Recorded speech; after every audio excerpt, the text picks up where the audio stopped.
João 14, irmãos, eu vou ler o primeiro verso, depois, à medida da pregação, eu vou citando os demais. Vou ler o 1 e o 2. Não se turbe o vosso coração, credes em Deus, crede também em mim. Na casa de meu pai há muitas moradas. Se assim não fora, eu vou-lo teria dito, pois vou preparar-vos lugar. Palavra do Senhor. Na casa do meu pai. O que você lembra disso, quando você, essa frase, está sendo aqui para a questão mais humana e terrena, a casa do meu pai. Eu nasci aqui em Apucarana, já falei várias vezes aqui, né? Talvez alguns não ouviram ainda. Eu nasci em Apucarana, na rua Francó, 475, na Vila Igrejinha, pertinho, meia quadra da Têxtil, hoje Super Mufato. Meu pai construiu ali uma casa num terreno bem grande. Ele era pedreiro, carpinteiro, e ele construiu uma casa com madeira de peroba, né? Boa casa, com quem tem aquelas madeiras de peroba. Uma casa, e pintou de azul, um azul bem forte. Era uma casa, para aquele tempo, uma casa bem ampla. Uma casa que tinha 8 cômodos. Uma casa que tinha uma frente bem alta e caía, 2 águas caindo para dentro. E cada detalhe daquela casa eu me lembro, porque eu vivi ali por muitos anos. Principalmente naquela primeira casa, eu vivia até os meus, talvez 10, 11 anos, depois fomos para uma casa na frente. Naquela casa do meu pai, havia nós tínhamos uma cozinha, copa, sala e saleta. Na saleta, eu dei um selo na Gleice e pedi ela em namoro. Mas, né, eu vivia até mais tempo ali, né? Vivia naquela casa até mais tempo. A sala e a copa, meu pai tirou a parede do meio e ficou uma sala ampla. E naquela sala tínhamos cultos todas as sextas-feiras e reunia naquela sala 30, 40 pessoas, porque era uma sala muito ampla. Quando eu começo a pensar nisso, cada detalhe, cada canto, cada som da água que caía, das calhas que passavam por dentro e caía das calhas, eu lembro, porque na realidade, como eu disse já, tenho saudades do meu pai, porque era a casa do meu pai, a casa que ele construiu, a casa que ele fez com as próprias mãos.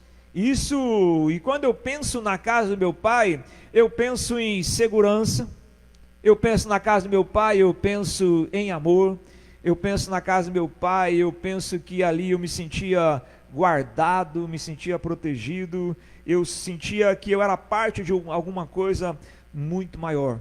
Eu sentia que eu tinha uma identidade, que eu era alguém, que eu era amado. Isso era quando eu penso na casa do meu pai. Aqui Jesus fala da casa do seu pai, versículo 2: na casa do meu pai há muitas moradas. Ele está levando os discípulos a pensarem que agora ele ia para a casa do pai, porque ele estava se despedindo dos discípulos, e ele ia preparar moradas para os discípulos na casa do seu pai. Os discípulos estavam preocupados e assustados, porque Jesus havia dito que ele morreria, deixaria esse mundo. Eles estavam ansiosos, estavam amedrontados, e Jesus diz para eles assim: fiquem calmos, porque na casa do meu pai há muitas moradas. E esse texto da palavra vai mostrar para a gente que na casa do pai a gente vai encontrar um lugar de cuidado, um lugar onde o medo é colocado de lado. Na casa do pai a gente vai encontrar um abrigo, não somos mais órfãos. Na casa do pai vamos encontrar uma direção, e na casa do pai vamos encontrar um propósito. Nem todo mundo tem um pai assim, nem todo mundo pode pensar no pai dessa forma, mas a ideia de Deus como pai, como está sendo por muitos desconstruídas, até por causa da atitude de alguns, mas a ideia e a figura do pai é importantíssima na vida da maioria das pessoas. E que Jesus então fala para os discípulos que na casa do meu pai, e ele começa dizendo assim, versículo 1: não se turbe o vosso coração, credes em Deus, crede também em mim. Primeiramente é que na casa do Pai, nós temos um convite a abandonar o medo e a fé. Na casa do Pai, o amor, a fé vence o medo. Os discípulos estavam amedrontados. Os discípulos não sabiam o que ia acontecer no amanhã. Eles estavam com o coração turbado. E a palavra aqui, não se turbe o coração, essa palavra turbe, do grego é o verbo tarassô, que significa assim, agitação. Ou seja, o coração turbulento, agitado. E Jesus fala isso no contexto dos discípulos que eram pescadores. Então eles entendiam bem essa mensagem. Não deixem que o coração de vocês fiquem agitados, mas creiam. Jesus dá uma receita aqui que nós temos que aprender a substituir o medo pela fé. Não se turbe o vosso coração, crede em Deus, crede também em mim. Ele está falando que a única coisa que pode vencer o medo que nos assusta, o medo que nos apavora, é a fé, porque a fé afugenta o medo. Irmãos, o mundo está com muito medo. As pessoas agem por medo, as pessoas se matam por medo, as pessoas se desesperam por medo, porque elas não sabem para onde irão. E a humanidade quer construir, agora estão construindo, tentando ir para os outros planetas, construir estações espaciais, porque os poderosos estão querendo construir outro lugar, porque sabe que esse mundo, e de alguma forma vai ser destruído, então eles estão procurando uma casa, um refúgio, as pessoas estão procurando um lugar para ir. E Jesus fala para os discípulos: não se turbe o vosso coração, crede em Deus, crede também em mim, na casa do meu Pai há muitas moradas. Nós sabemos para onde vamos, a nossa fé nos dá a certeza que nós temos um futuro melhor. Os discípulos, como eu disse, estavam apreensivos sobre o futuro, e Jesus fala: creiam em Deus, crede também em mim. 1 João capítulo 5, versículo 4 fala assim: esta é a vitória que vence o mundo, a nossa fé, porque todo que é nascido de Deus vence o mundo, e esta é a vitória que vence o mundo, a nossa fé. E atrelado a isso, nós encontramos também 1 João capítulo 4, versículo 18, que no perfeito amor, o perfeito amor lança fora o medo. Sabemos que todo aquele que é nascido de Deus, versículo 1 João 4, 8, isso, no amor, 4, 8, aquele mesmo, perdão, tá certo, 18, tá bom, 18, no amor não existe medo, antes o perfeito amor lança fora o medo. Ora, o medo produz tormenta, logo aquele que teme não é aperfeiçoado no amor. É uma reflexão para a gente.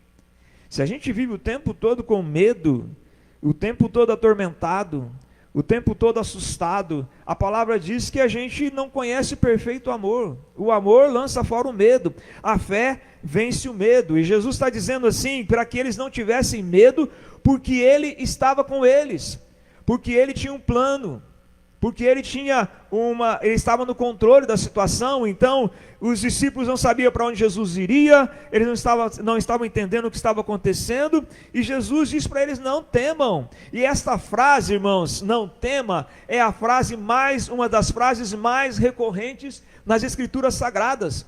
Existem mais de 360 ou mais vezes que a palavra diz: não temas, porque já sabe que o nosso coração é amedrontado, porque Deus sabe que os nossos corações como ovelhas são amedrontadas. Ele diz para nós assim: não temas, porque a fé, creiam em mim, creiam em Deus, creiam no amor de Deus que afugenta o medo. Eu me lembro como voltando para casa, meu pai, vou citar muito aqui porque tem a relação com os dias dos pais hoje. Eu lembro que nós naquela casa, como muitos de vocês, tínhamos apenas uma tramela na porta. Quem sabe o que é tramela? Quem sabe o que é tramela é velho, né? Aí, ó. Todos nós aí que sabem o que é tramela. Os mais novos nem sabem o que é tramela. Na porta. E aquela casa, pelo contexto que vivíamos, praticamente, às vezes a tramela nem era virada. E a gente dormia sem medo algum. Eu tinha 12, 13 ou 11 anos, quando eu lembro que eu tinha 8 anos, a gente dormia com a tramela aberta, porque a gente olhava e lá no quarto meu pai estava roncando. E eu pensava assim na minha mente infantil: se o meu pai está aqui, para que eu vou ter medo? Na casa do Pai também, quando temos um relacionamento com Cristo e com Deus, por que vamos temer se o nosso Pai está conosco? Se nós estamos na casa do Pai, se nós fazemos parte da casa do Pai. Não estou falando de uma igreja, instituição, que isso aí é uma outra questão, que também o é, mas quando somos parte da família de Deus, e o Pai está conosco, é o que Jesus fala aqui: não se turbe o vosso coração, crede em Deus, crede também em mim. A única coisa que pode afugentar o medo das nossas vidas é a fé num Deus de amor, de um Deus presente, que está conosco, porque senão o medo toma conta das nossas vidas. Então na casa do Pai, o amor é substituído, o medo é substituído pela fé. Crede em Deus. Também, na casa do Pai, queridos, a orfandade é preenchida pela paternidade. Os discípulos estavam preocupados que ficariam órfãos do seu mestre, do seu guia. E Jesus vai dizer para eles assim, que na casa do meu Pai há muitas moradas, e ele vai dizer depois, versículo 3, e quando eu for vos preparar lugar, voltarei e receberei para mim mesmo, para que onde eu estou, estejais também. Jesus começa a falar que eles têm um Pai, que eles têm a presença, que teriam a presença dele, e depois mais à frente, Jesus vai dizer a partir do versículo 14, do capítulo 14, eu não vos deixarei órfãos, deixarei com vocês um Consolador, que estará sempre com vocês.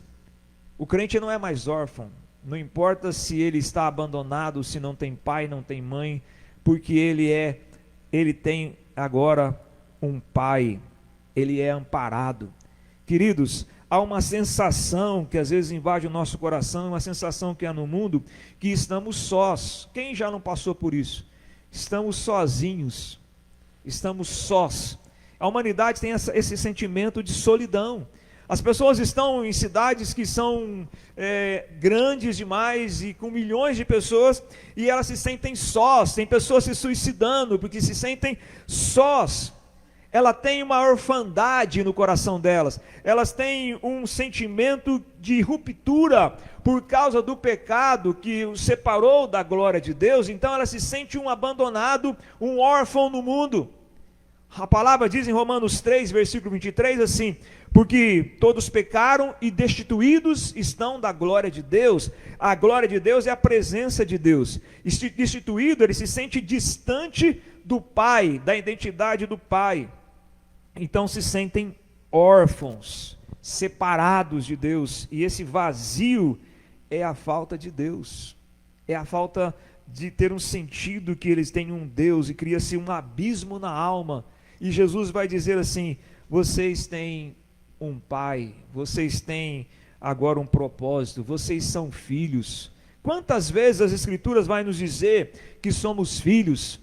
1 João capítulo 3, versículo 1 fala assim: que grande amor tem nos concedido o Pai, de sermos chamados o quê?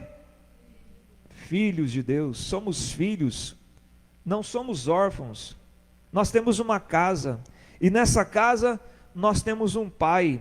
Efésios capítulo 3 vai dizer assim, que existe, nós somos parte, Efésios 3, versículo 14 e 15, que nós somos parte de uma família, pelo qual se toma, pelo nome, por essa causa me ponho de joelhos diante de vós, versículo 15, de quem toma o nome toda a família, tanto no céu como na terra.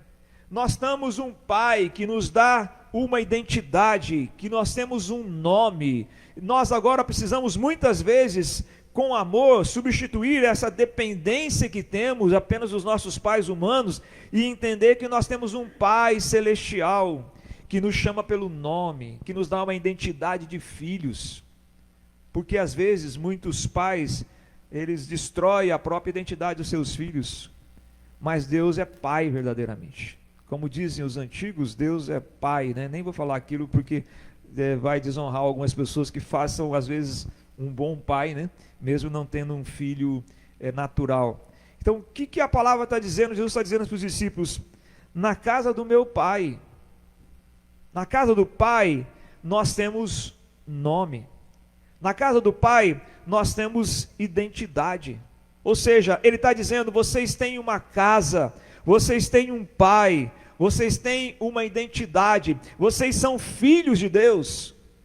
E que é incrível, por causa do nosso vazio e a nossa miséria, é que parece que isso não é o suficiente, sermos chamados filhos de Deus.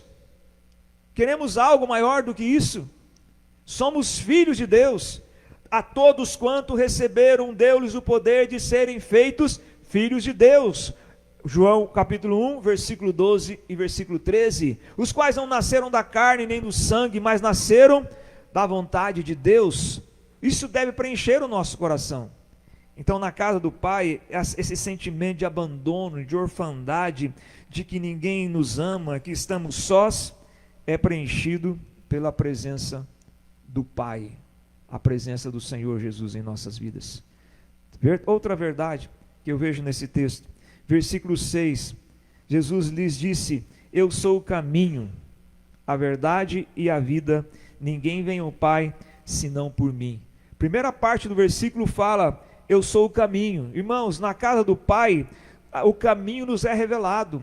Na casa do Pai nós temos direção. Na casa do Pai nós temos um alvo, nós temos uma rota. Na casa do Pai nós temos, podemos até dizer, um destino. Na casa do Pai nós temos um caminho para trilhar. Fora do caminho há medo, fora do caminho há orfandade, fora do caminho há perdição. As pessoas não sabem para onde ir.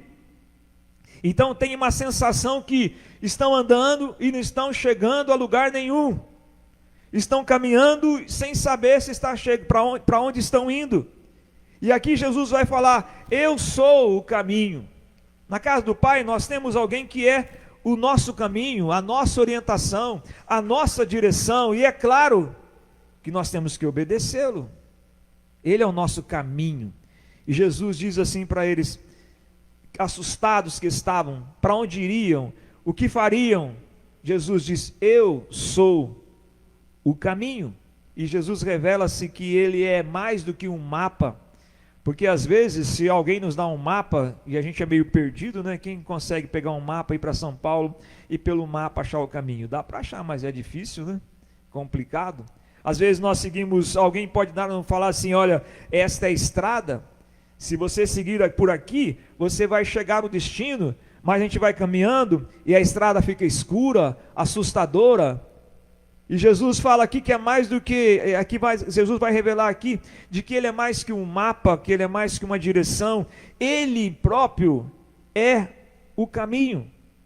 Ele não dá um caminho, Ele é o caminho. Aqui a palavra está dizendo que o próprio Cristo é o caminho, porque nós podemos nos perder nos caminhos, nós podemos nos perder nas doutrinas, nós podemos nos perder com os mapas, nós podemos nos perder nas orientações que alguém nos dá, mas aqui a palavra está dizendo: eu sou o caminho. Ele está dizendo que o próprio caminho caminha conosco, é o caminho que caminha conosco, é o caminho que está do nosso lado, que não vai nos deixar, que não vai nos abandonar. Ele está dizendo: eu mesmo sou o caminho. Eu não vim trazer apenas doutrinas para vocês seguirem, eu não vim trazer ensinamentos apenas para vocês seguirem e obedecerem, eu vim ser para vocês o caminho. E quando nós entregamos a Ele, Ele é o caminho, e o caminho no qual jamais vamos errar, porque é só ficar ligado nele. Isaías 35, versículo de número 8, falando que Deus vai abrir um caminho, ele fala assim, bem interessante esse texto, Isaías 35, versículo de número 8, falando do novo céu, da nova terra e do caminho para o Senhor. Ali haverá um bom caminho, caminho que se chamará caminho santo. O imundo não passará por ele, pois será somente para o seu povo. Quem quer que por ele caminha, não errará, nem mesmo, o que está escrito lá? O louco. É um caminho tão claro, é um caminho tão iluminado, é um caminho tão protegido, que nem o louco, no sentido ali, nem a pessoa mais simples pode errar por ele. Somente o imundo não vai entrar por ele, mas aquele que se rende a Cristo anda nesse caminho, e Cristo é o caminho. Não podemos errar, porque Ele anda conosco. Quando eu penso de novo na minha casa, e eu penso na minha casa até a primeira igreja batista em Apucarana, que a gente ia todos os domingos, né? E a família toda, meu pai às vezes tinha uma bicicleta e ele colocou uma caçamba atrás da bicicleta. E naquele tempo, quando eram mais menores, não depois que crescemos, nós íamos ele ia com a bicicleta e atrás uns 5 na caçamba na bicicleta. E ele ia, e a gente ia tranquilo. Ele sabia o caminho. Para nós não importava o caminho, porque ele mesmo era o caminho. E quando ele caminhava, e ele ensinou eu a caminhar, e eu já tentei ensinar a Gleice, ela não aprende, porque ela sai tropeçando assim, ó. Sabe quando você caminha arrastando o pé? O meu pai dizia assim, você caminha assim, ó. Assim que se caminha. Nas ruas de Apucarana, então, né? Nessas calçadas que parece que não consertaram muito, aí não tem aquelas calçadas que tem aquele sobressalto? Então, nós íamos tropeçando, ele falava, você caminha desse jeito.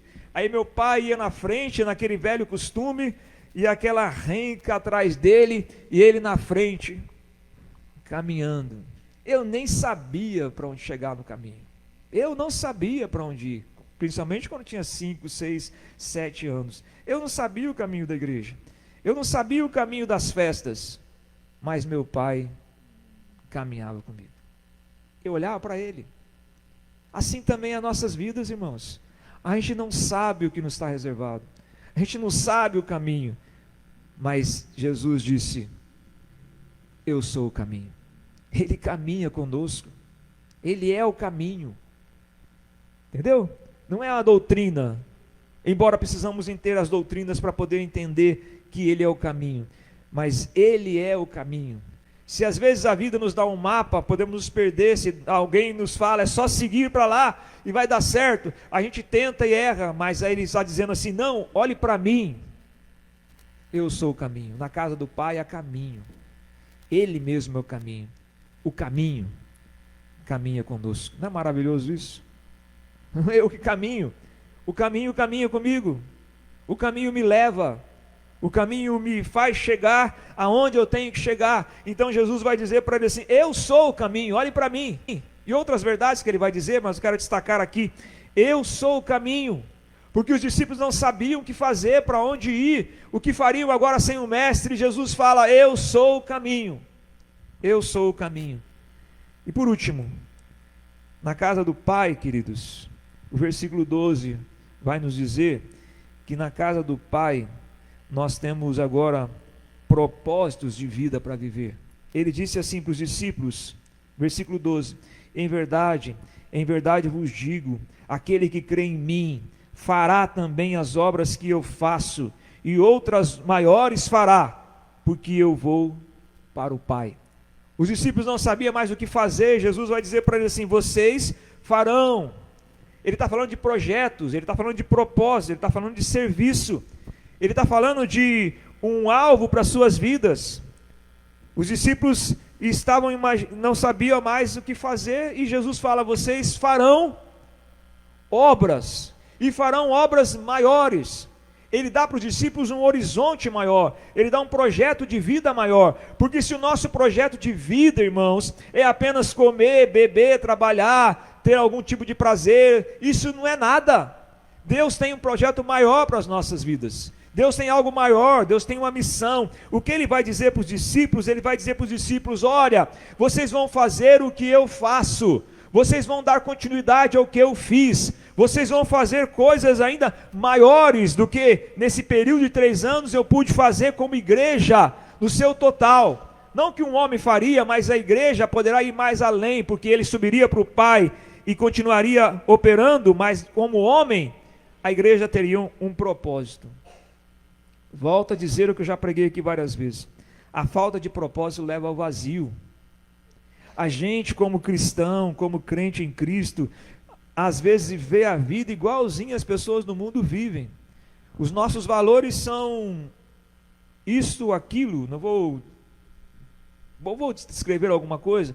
O meu valor é um relacionamento, o meu valor é um bem, o meu valor é isso e aquilo, e essas coisas todas podem acabar. A gente vive com esses valores que têm o seu lugar, mas Jesus está falando assim: tem algo melhor para vocês, maior para vocês fazerem. O filósofo Aristóteles diz assim, que o fim da vida e o objetivo da vida e o fim da vida, para Aristóteles, era a felicidade. Então as pessoas tinham que sempre procurar atrás da felicidade.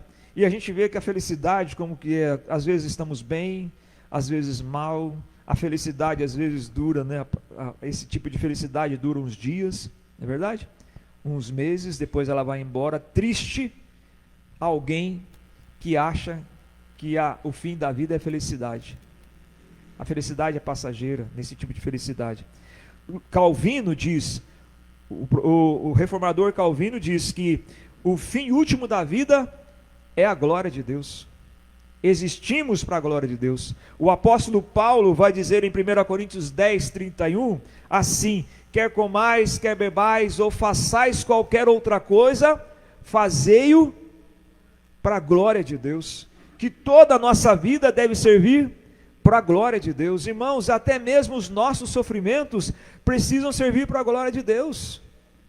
A nossa dor para a glória de Deus, a gente deixar que Deus use tudo para a sua glória, para a sua honra, porque existimos para a glória de Deus. Então Jesus está dizendo para os discípulos: olha, vocês têm uma missão para cumprir, vocês vão fazer o que eu fiz. E o que Jesus fez, irmãos? Jesus pregou o evangelho, Jesus ensinou, Jesus cuidou dos pobres, Jesus curou os enfermos, Jesus libertou os escravizados das mãos dos demônios, Jesus fez a obra, e Ele está dizendo assim: vocês devem fazer o que eu fiz, devem dar continuidade. Nossa missão como igreja é dar continuidade ao que Jesus fez. Por isso que Ele nos deixou o seu Espírito, e nos disse: ide por todo mundo e pregai o evangelho a toda criatura. Então, se eu sou crente, veja só, e eu não estou cumprindo o propósito de Deus, eu tenho os mesmos vazios que as pessoas do mundo. Porque se eu nasci para nadar e sou um peixe e não nado, se eu existo para um propósito, eu devo viver para esse propósito. Os pássaros conhecem o seu propósito. Os pássaros sabem que ao cantar, de alguma forma eles glorificam a Deus. A natureza, diz a palavra, a natureza glorifica o Senhor, porque os céus manifestam a glória de Deus e o firmamento anunciam as obras das suas mãos. Tudo que Deus criou tem um propósito, mas o homem desviou-se do propósito de Deus. E o homem começou a buscar a sua glória, e começou a buscar o seu bem, começou a procurar respostas, e aí ele precisa criar mais um lazer, e outro lazer, e outra coisa, e para preencher um vazio, porque não tem propósito. Mas nós, irmãos, somos chamados para ter um propósito. Pensa bem, Ele está dizendo para mim e para você, imagina isso, eu estou chamando você para participar da minha missão, eu estou chamando você e te deixando no mundo, e só estamos vivos para cumprir a missão, porque a hora que a nossa missão acabar, Ele nos tira daqui, e se estamos aqui, nós temos uma missão, e Jesus está dizendo assim: vocês vão continuar fazendo o que eu fiz, e vocês que tiverem fé, farão obras maiores ainda. Olha que coisa maravilhosa, Ele está chamando a igreja para fazer coisas maravilhosas. Ele nos dá tarefa, Ele não deixou os discípulos sem propósito. Ele poderia ter levado os discípulos, Ele poderia ter deixado os discípulos no vazio, não. Ele deu um propósito, Ele deixou um propósito. Voltando ao meu pai, ele trabalhava muito. É naquele tempo que o pessoal trabalhava das 7 às 7 da noite como pedreiro aqui nessa cidade. Muitas coisas foram construídas por ele aqui nessa cidade. Inclusive esse bar aí, ó, não era bar não, viu? Era uma mercearia ali, ó. Quem se lembra do tempo que era um mercadinho ali. Na esquina era um mercado. Meu pai construiu isso aí. E eu vinha com ele, o meu irmão vinha, eu tinha 11, 12 anos no máximo, e nós vimos com uma Kombi. Na realidade a gente descia, empurrava mais do que vinha empurrando a Kombi, chegava aí. A Kombi era, meus irmãos vão lembrar talvez, a Kombi tinha um assoalho tudo comido. O meu pai jogava massa Concreto mesmo, sabe, naquelas beiradas assim? Ele batia o concreto, faz rapidinho isso aí, filho. Batia um concreto ali, botava um ferrinho, e a gente vinha com aquela Kombi trabalhar. Ali era uma mercearia. Nem vou falar, depois eu conto para vocês particularmente se pagaram ou não meu pai ali. Tá bom? Depois eu conto o que aconteceu. Aí ele dava propósito para a gente, às vezes não tinha um trabalho. Sabe o que ele fazia, irmãos? Para que a gente não tivesse a mente vazia, a gente ia para a escola, voltava, perto das 4h30 ele deixava ir para o futebol, tinha que voltar antes das 7, senão o couro comia. E ele falava assim, almoçou, das 2 até as 4 ou 5 horas, a gente ia pegar um tijolo de um canto do quintal e levar para o outro. E eu ficava pensando, ele pegava, sabe aquelas telhas que guardava? Ele guardava todas as telhas. Na tua casa tem aquelas telhas lá, velho ou não? Ele pegava as telhas e falava assim, agora para mim e para o meu irmão mais velho, acho que os outros também entraram nessa história aí, agora tira a telha e põe lá. Daí a gente pegava as telhas, acertava um canto e colocava as telhas lá. Aí outro dia, aquele tijolo lá, agora vocês colocam para cá o tijolo. Aí outro dia, falava, aquela telha que você colocou lá, acho que é melhor colocar aqui. A gente ficava assim, meu Deus do céu, o que esse homem está pensando?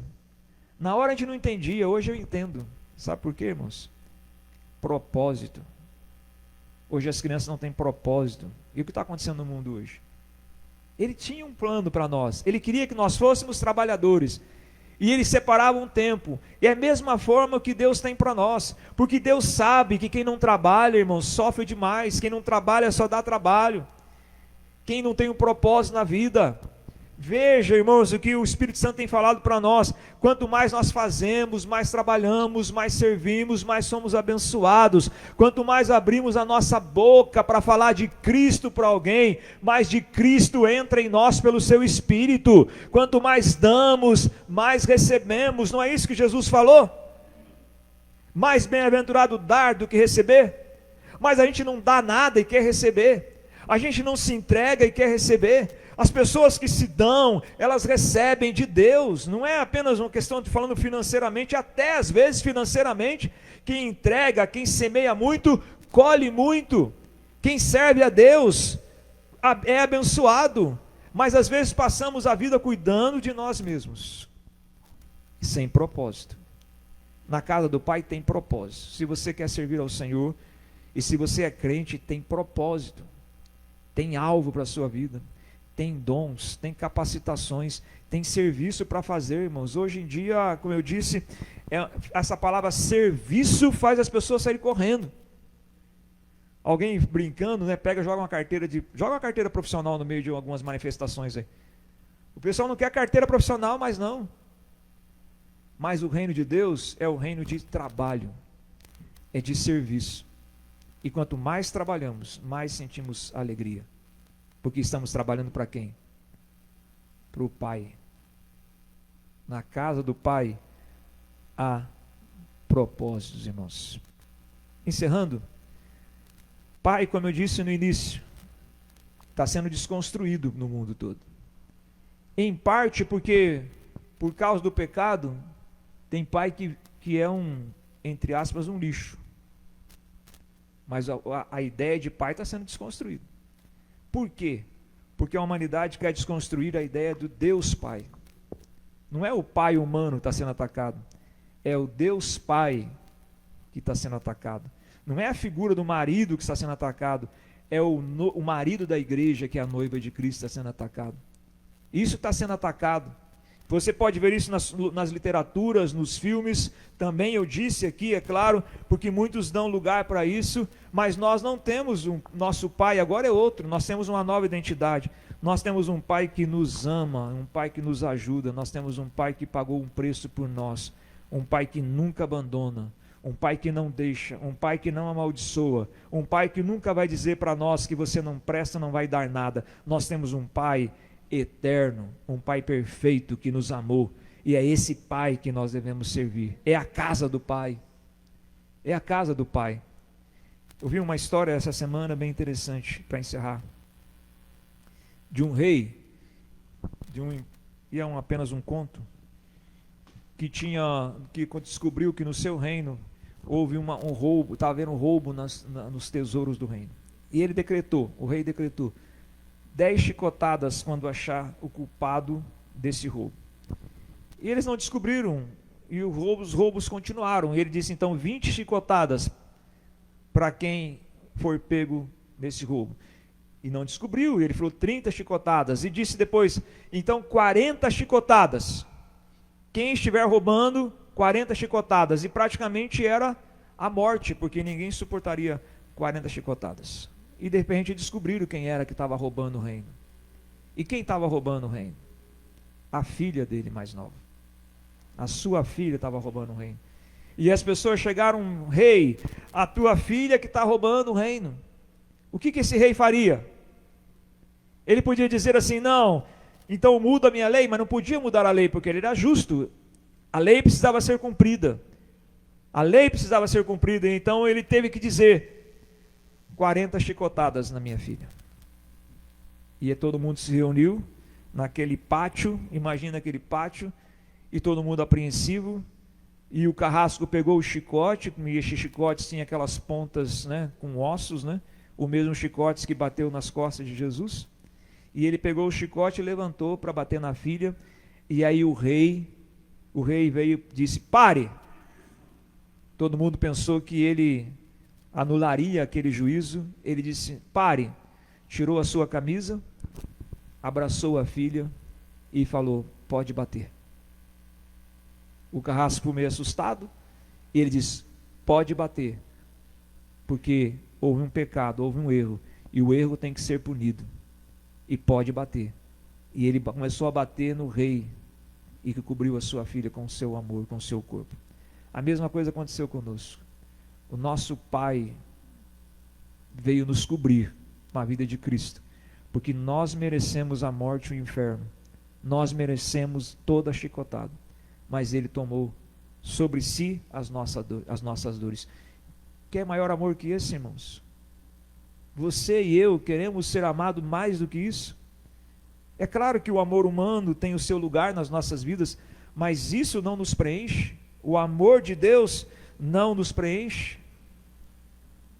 A casa do Pai, na casa do Pai, resumindo, a fé vence o medo.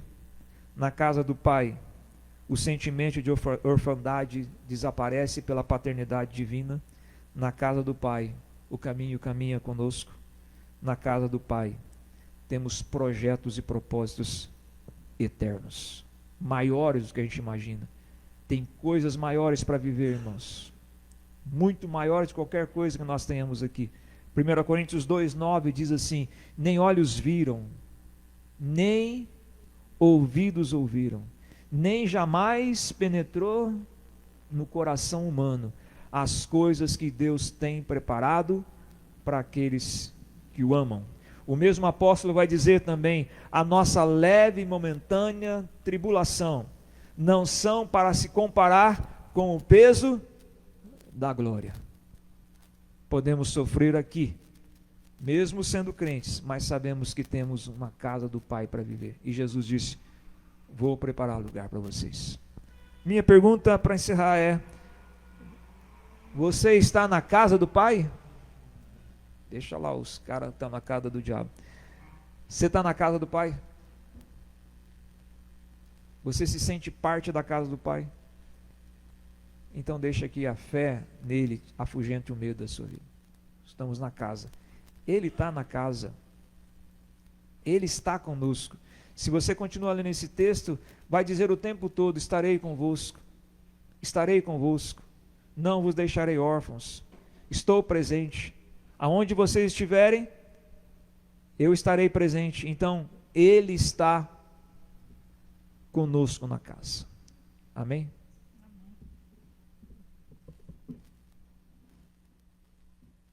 Cadê? Vamos orar. Depois